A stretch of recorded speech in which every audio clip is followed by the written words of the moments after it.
So when you get your robot, there may not be everything wired up on it. So you're going to have to do that and try to do it a little bit neater than what I did here. But the first thing I want you to note is that you should only use this front bus voltage and ground for your sensors. It's 5 volts.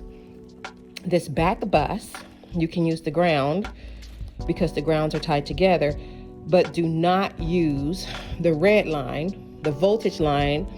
That's 7.2 volts. That's for powering the motors and the board when it's not tethered to your laptop.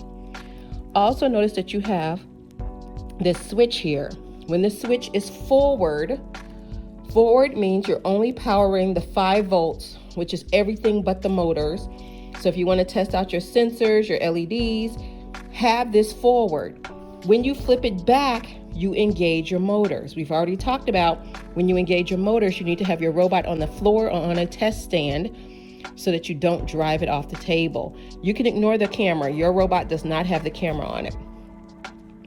The other thing I want you to notice is you're going to have to wire up 3 LEDs, red, yellow, green, in series with 220, 330, or 100 ohm resistors that should go to ground. And the short leg and the lip of the cap is flat, should be the one to go to ground. The longer leg should then go to pins 5, 6, and 7 on the Mega. 5 is red, green is pin 7, and the yellow LED is pin 6.